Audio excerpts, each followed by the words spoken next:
How to mature emotionally? Follow the truth. There cannot be more straightforward and practical instruction than this. Since the beginning of time, wise people have claimed the same.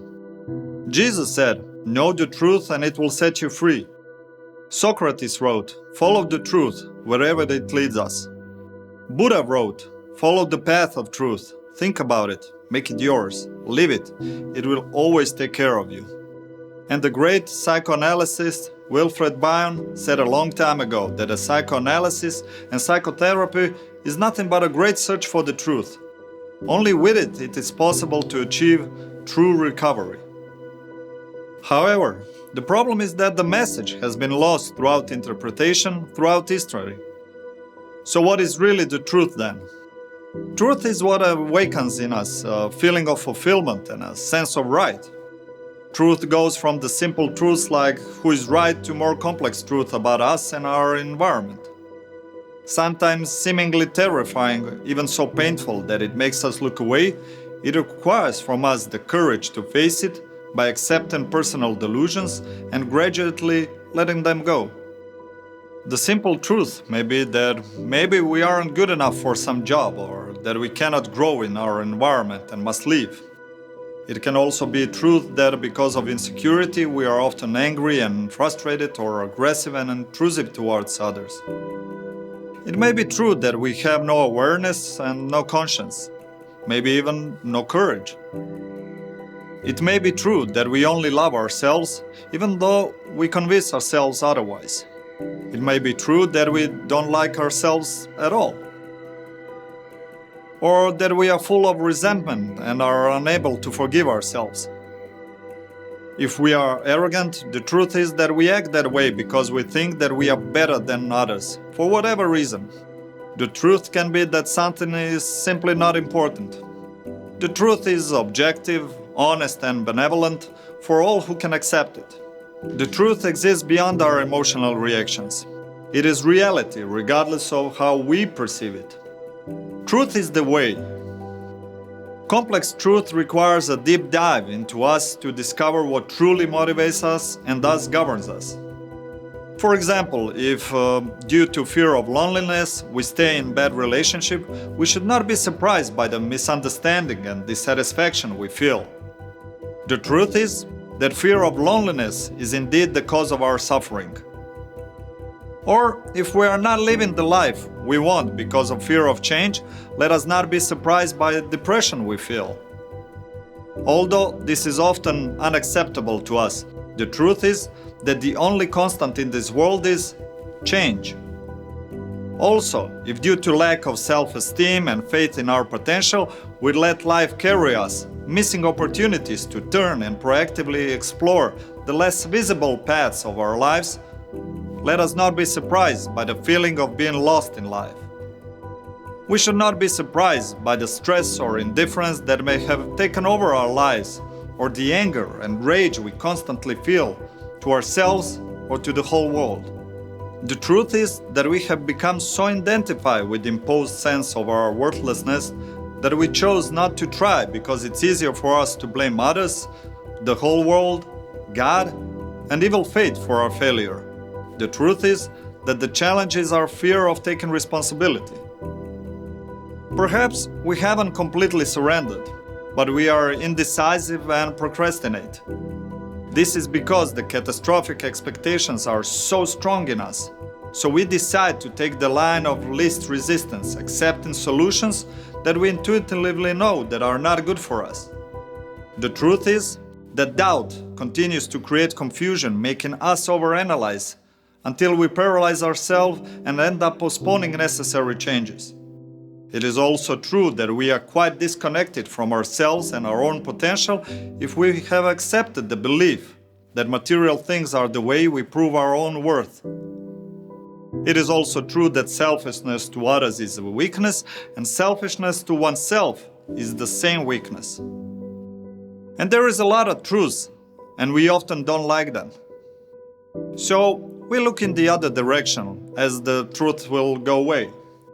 The thing is that it never leaves.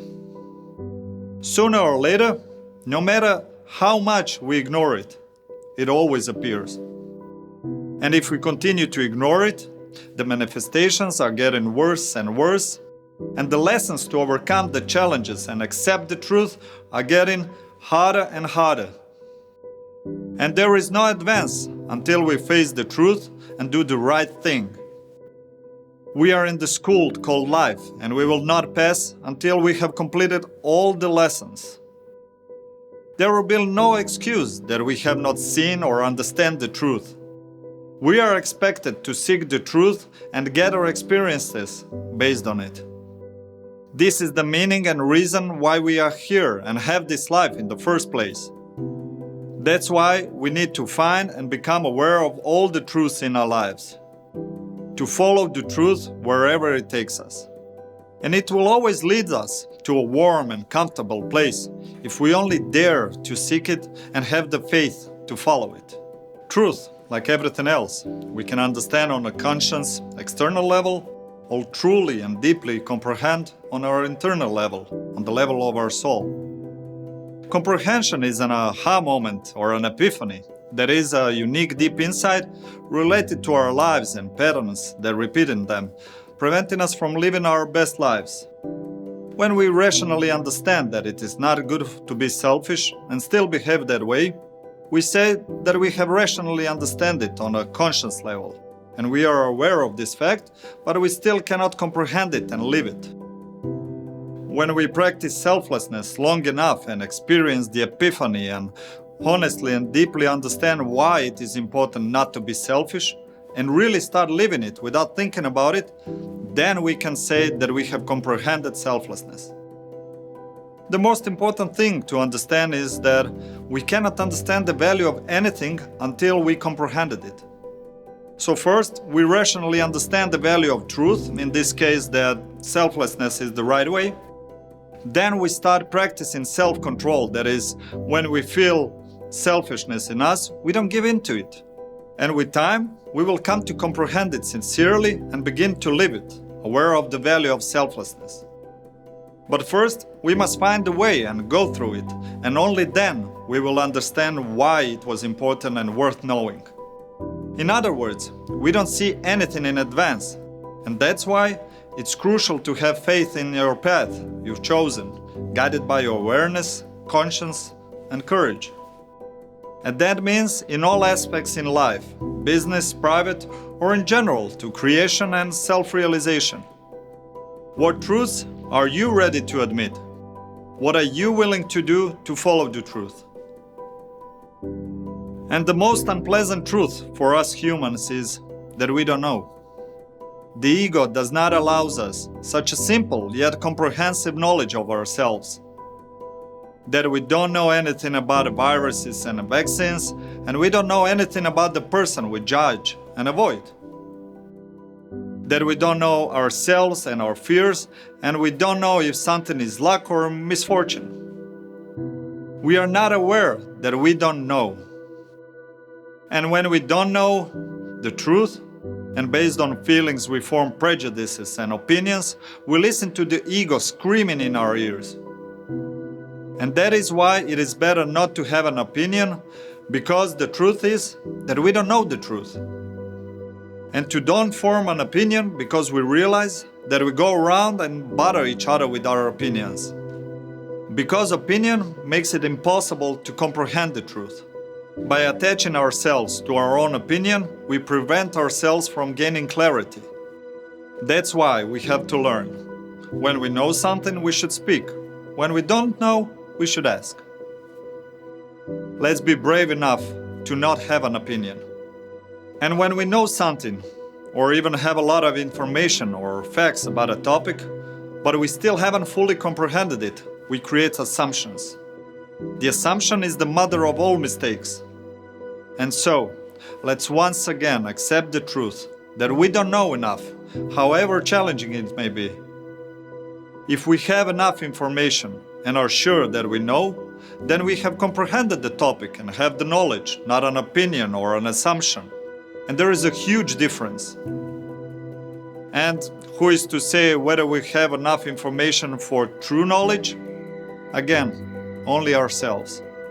Our objectivity and ability to follow the truth. And our ability to follow the truth will be our ability to live in a life of maturity and awareness without suffering. It takes a lot of wisdom and experiences to mature enough to accept the truth that we don't know. So important that it is the starting point from which our ascent to clarity begins. And this ignorance cannot cause us any emotional reaction. We need to accept how much little we know and be okay with our own irrelevance. Because then we start asking questions and looking for answers. There is no learning before that knowledge. We automatically become curious and start maturing. It is the beginning of everything. With this decision, we will move away from our perspective and our truth, and we will acquire the skill of looking at the situation like a neutral observer and finally see reality for what it truly is. And when we have understood what truth is and why we need to be motivated by it, it is important to say what is not truth. Truth is not our opinion about something, what we like and don't like, and what we would want or not. The truth does not take sides and is neither cold nor warm, neither mild nor harsh, neither yours nor mine. The truth does not work in anyone's favor, nor it is directed against anyone. Each of our sensation of the truth is exactly that, only our sensation. And it has nothing to do with the truth as such. All our emotional reactions are not the truth. They are only our reaction to the truth, actually, our resistance to it. If we can't calmly say what we want to say or what bothers us, it's probably not true, because if it were, it wouldn't cause us such a strong emotional reaction, stress and anger. The truth is not our ego fears, such as selfishness, attachment, doubt, and procrastination. It is not true that we are defined and unchangeable. The only truth is that we have not yet learned the truth about ourselves. My name is Zoran Salopek, and in the next episode, we will talk about our truth and how it is formed.